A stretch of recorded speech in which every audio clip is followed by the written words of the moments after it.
तो एक पोयम है जिसका नाम है यकीन आ गया।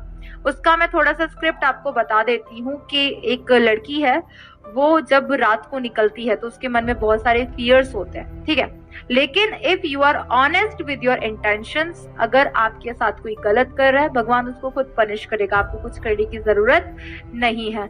तो सभी बच्चे जो पढ़ रहे हैं, ऑनेस्टली मेहनत कर रहे हैं, वो बिलीव रखना बेटा, आपने अपना 100% देखना है, बाकी ऊपर वाला आपके साथ है। क्लियर? तो ये पोयम की स्क्रिप्ट कुछ ऐसी है कि वो बच्ची है जो थोड़ी डरी हुई है और उसके बाद उसको बिलीव होता है गॉड पे। क्लियर? तो वो पोयम जो उस बच्चे ने लिखी है मैं आपको रीड आउट करके बताती हूँ।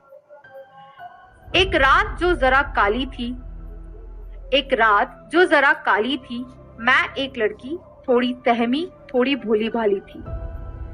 रास्ते पे चले जा रही थी, जाने क्या मैं सोचे जा रही थी। रास्ते में कुछ लड़के खड़े दिखे, कुछ भिखारी और कुछ सोए हुए लोग दिखे। उनमें न जाने क्या बात चल रही थी, पर मुझे तो सिर्फ काली रात दिख रही थी। वो लड़के कुछ पास आने लगे, मेरे दिल की धड़कनें बढ़ाने लगे।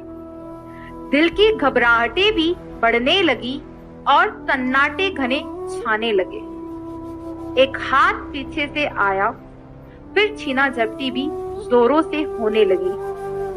हाथ में हथियार देख मैं कुछ न कर सकी, फिर कुछ नजर न आया क्योंकि आंखें आंसुओं से भरने लगी। ये देख रो पड़ी ये रात, उसके आंसू बन गए बारिश की घाट, कि इस दहशत के मौसम में बिजलियां भी कड़कने लगी और एक बिजली उन पे गिर पड़ी। तब थोड़ी जान में जान आई कि और क्या प्रमाण है उसके होने का, ये बात मेरे समझ आई। लगा अर्जुन ने जैसे गांडीव पर प्रतिंचा चढ़ाई और मेरी जान बचाई।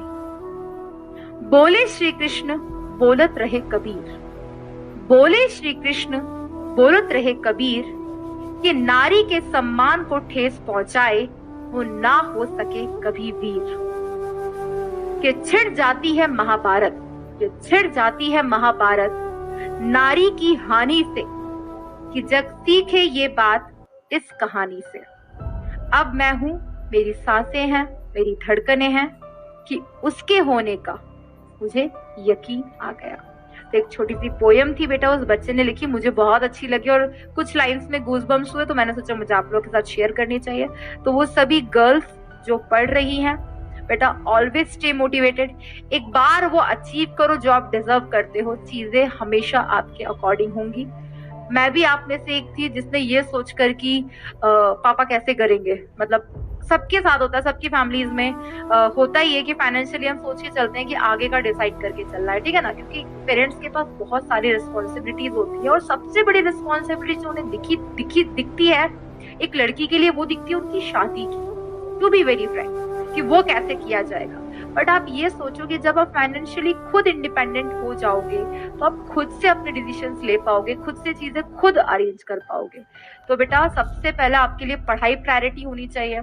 अब तो इतना इन्वेस्ट भी नहीं होता, नहीं तो ऐसा बोला जाता था कि लड़की को कोचिंग क्यों करा रहा है। एक टाइम वो भी था और कुछ लोगों के यहाँ अभी भी वो टाइम होगा। तो वो गर्ल्स जो छोटे छोटे गाँव में रह रही हैं, जो अपने लिए अवेयर नहीं है, सभी बच्चों से मेरा रिक्वेस्ट है कि आप उन्हें जो नोन है, जिनके या फिर गांव में कुछ कजन्स हैं, जैसे भी हैं, आप उन तक इस प्लेटफॉर्म के बारे में शेयर करें, ताकि वो और कुछ नहीं तो कम से कम यूट्यूब पे ही पढ़ लें।